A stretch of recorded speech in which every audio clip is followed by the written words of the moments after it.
Everyone, I'm Emma Wren. I work in Leeds for Mott MacDonald. I'm a technical principal for our nature-based solutions and our natural flood management lead. I'm a chartered water and environmental manager, and I've got a geography degree and a MSc in GIS and river basin management. I've worked for Mott MacDonald throughout my career for 22 years in water and environmental management with a focus on flood risk management. My current role has two main parts. The first is that I'm our team's technical director responsible for water resources and flooding, to drive the team to be technically excellent, to innovate and to ensure the quality of the work that we all do. We've got around 100 staff and they're always bringing new ideas to me to invest in, which is really good. And the second part of the role is to help grow our nature-based solutions business and more specifically take a lead on natural flood management.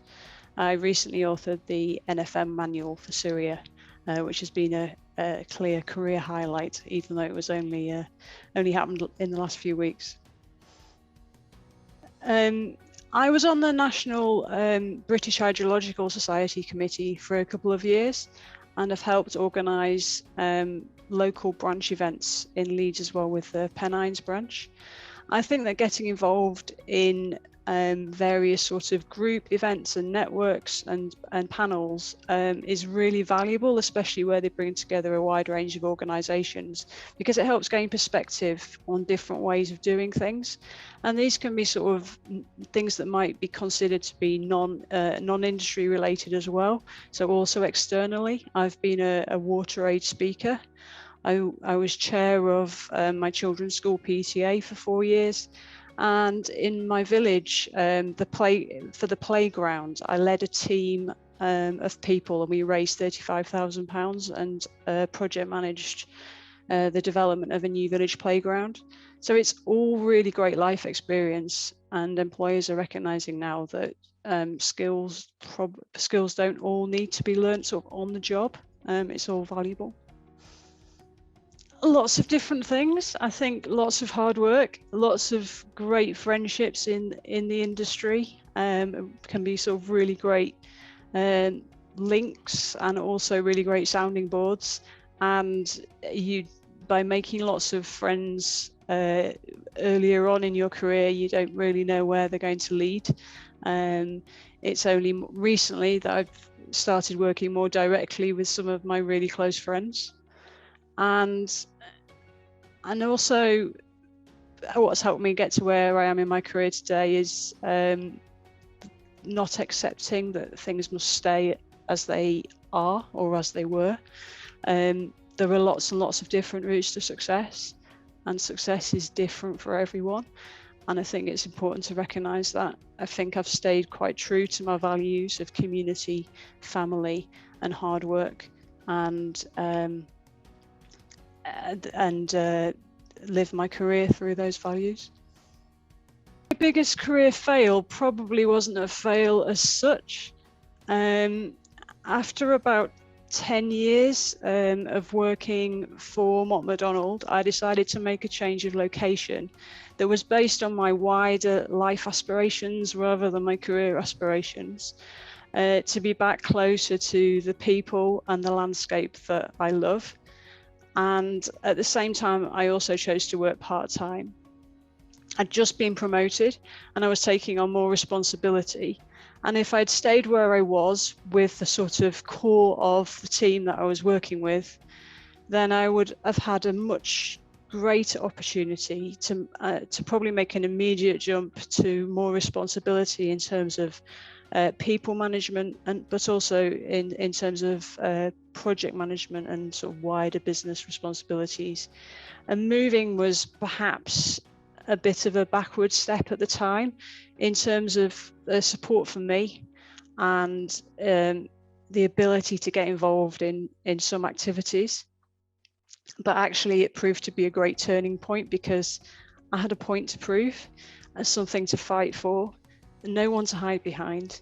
And 10 years on, I'd say that it's the real reason that I've got to where I am.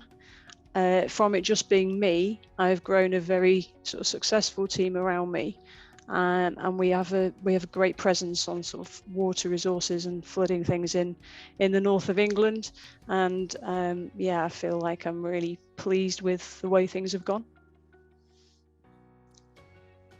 The most valuable lesson that I've learned during my career is probably to really push for what you believe in, and to try and make things happen. I think that passion can take you a long way, and when the passion's gone, then probably you should think about finding something else to do that you are passionate about. I really want to make a difference through, well, not just through my career, but in my life. I want to leave a legacy of a world that's hopefully slightly better than the one that we've got right now in terms of environmental issues. And I want to make people proud. I want to be able to look back and say, I helped do that. And I think that comes back to passion, and to really stand up for your beliefs. I think my approach has changed throughout my career in terms of challenges, or just in terms of understanding that you don't have to have the same skills as everyone else. I think it's quite hard when you start out in an organization thinking that you might be busy doing one thing and the person sitting next to you is doing something slightly different, and the next person you talk to over lunch is doing something slightly different, and you're constantly trying to wonder whether what they're doing is somehow more exciting or more engaging or somehow more worthwhile or more visible than what you're doing.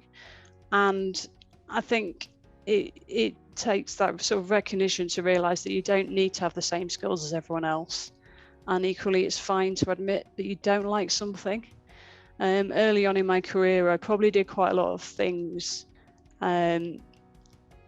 because they were sort of there to do, and because it seemed that I needed to try them out to work out what I liked and what I didn't like, but also because it seemed that it was almost slightly expected that graduates would know how to undertake these things.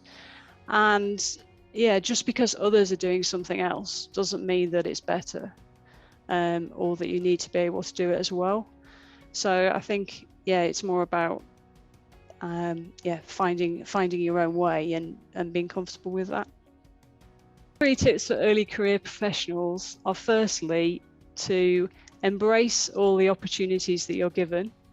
Take those opportunities, but equally don't be afraid to say not this time. If the time really isn't right, or you're focusing on something else, or it really isn't the thing that you think you'll be passionate about, then don't be afraid to say no, and don't regret it.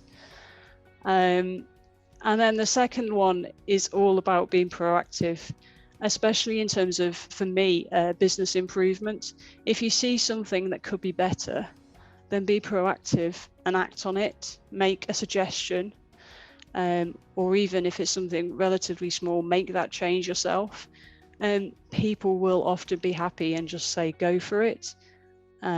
Senior people are really, really enthusiastic, and just often don't have the time. They can see the little things, but they haven't got time to act on them. So yeah, suggest things. And my third one is to showcase yourself. I've learned this perhaps the hard way, but don't presume that people know the great things you are doing or contributing to.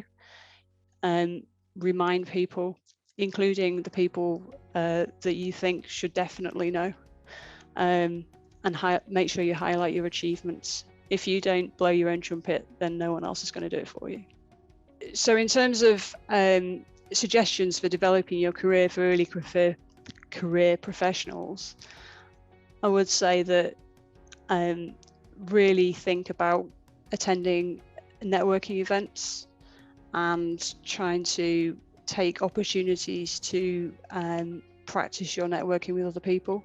It's a skill that definitely doesn't come naturally to me, and I don't think comes naturally to a lot of people. But it gets easier the more you practice, and so yeah, find those chances to go and talk to different people, and have a couple of lines up your sleeve, like work out your sort of elevator pitch, something that you want to say, and a few opening questions before you turn up. Any formal mentoring, but I would definitely recommend it for early career professionals. And also forming as wide a network as you can of lots of people that you can talk to and share ideas with,